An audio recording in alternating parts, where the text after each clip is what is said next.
Reading from My Little Bhakti Companion by Chaitanya Charan, Chapter 1 of Clarifying Spiritual Fundamentals. This is the last question in this chapter. Question 5. Isn't it more peaceful to appease temptation than to battle it? When we are disturbed by temptation, isn't it better to indulge in it, get it over with, become peaceful, and get on with life instead of trying to resist it and live constantly with an agitated mind? Answer summary: not necessarily, especially if the temptations are for immoral pleasures. The only way to get over such temptations is by resistance, not indulgence. The peace that we get after indulgence is short-lived and deceptive. Lasting peace comes only through tolerance and transcendence.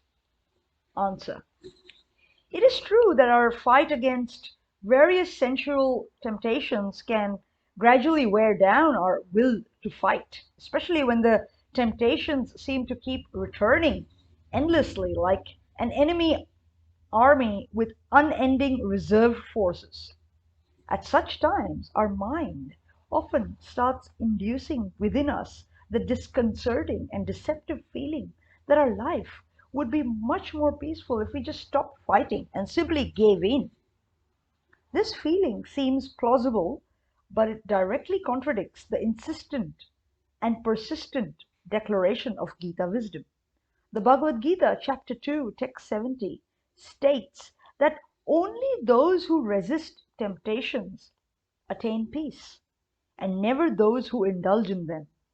To grasp the rationale underlying this Gita statement, we need to look at the working of temptations from a long-term perspective. Indulgence pacifies temptation temporarily because it acts as food for temptation. Just as an enemy will stop attacking while eating, temptation also stops attacking us while feasting on our indulgence. The tragic trap.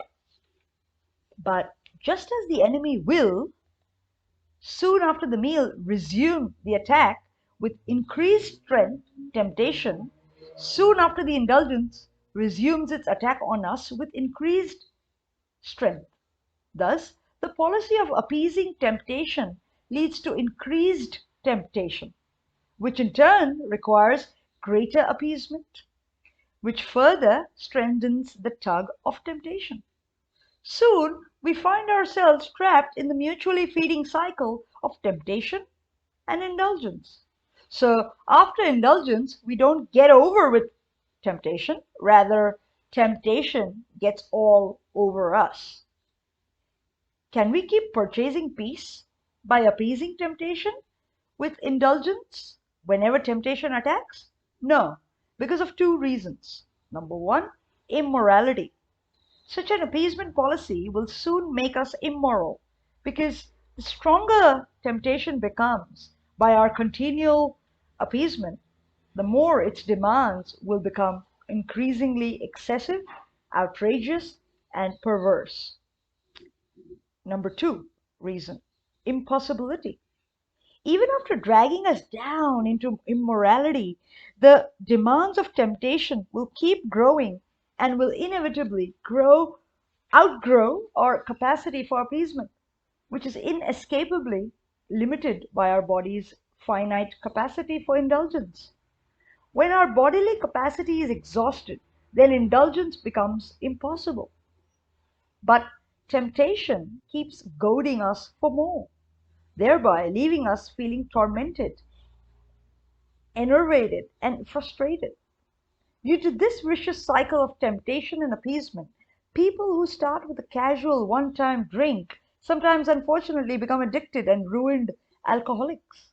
People who start with casual promiscuity sometimes tragically and horribly become serial rapists and even pedophiles.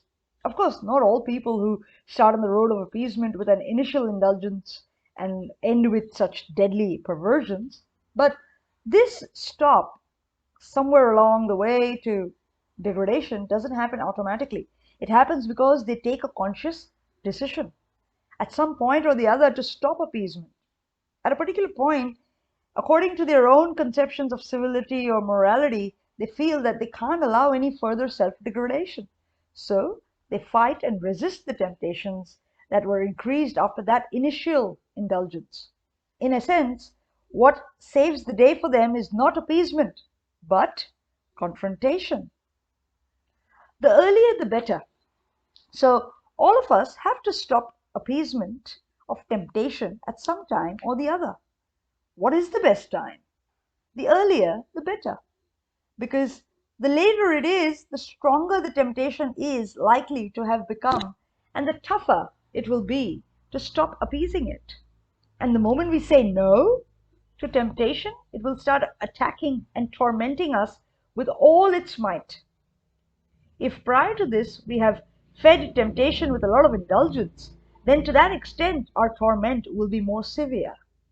Thus, our initial indulgence makes it tougher, not easier, to end appeasement. Those who have never drunk find themselves rarely troubled by the temptation to drink to the same extent as those who have drunk frequently or even occasionally. Thus, winning the war against temptation may be tough, but losing it is tougher still in terms of living with the consequences.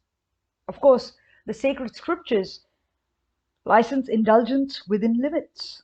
But the Bhagavad Gita, chapter 3, text 34, warns us not to become attached even to this licensed indulgence, because that attachment can at any moment drag us beyond the license. Srila Prabhupada writes in the purport to this verse, as long as the material body is there, the necessities of the material body are allowed, but under rules and regulations. And yet, we should not rely upon the control of such allowances. One has to follow those rules and regulations, unattached to them, because practice of sense gratification under regulations may also lead one to go astray, as much as there is always the chance of an accident, even on the royal roads. Although they may be very carefully maintained, no one can guarantee that there will be no danger, even on the safest road. The sense enjoyment spirit has been current a very long time, owing to material association. Therefore, in spite of regulated sense enjoyment, there is every chance of falling down. Therefore, any attachment for regulated sense enjoyment must also be avoided by all means. Srila Prabhupada sometimes gave an example to illustrate this point of sanctioned yet regulated indulgence. Salt in food. If the food has no salt, then it lacks taste. Similarly, if our life has no material indulgence, then life becomes joyless. But if food contains primarily, or worse still, exclusively salt, then it becomes not only difficult to eat, but also harmful to health. Similarly, if our life is motivated primarily, or worse still, exclusively by worldly temptations, then life becomes not only difficult to manage, but also dangerous for our overall well-being, not just spiritually, but also materially. That's why the Bhagavad Gita 3:41 urges us to regulate temptation as early as possible, and to help us succeed in this challenging call, it equips us with abundant intellectual arsenal and arousing devotional motivation. It gives us a systematic philosophical understanding of our spiritual identity and the superiority of spiritual happiness. It also provides us with the revelation of a lovable and loving God, Krishna, whose devotional remembrance and service can fulfill our heart's ultimate longings for happiness.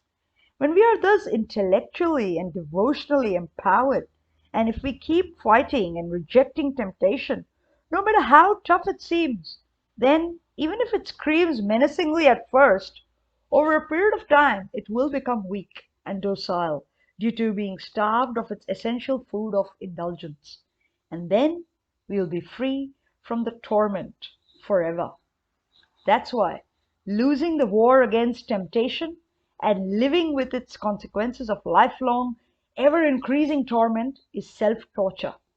Far better is to fight the war, empowering ourselves with Krishna consciousness, and thereby relish the freedom that comes from the decline and disappearance of temptation. Thank you.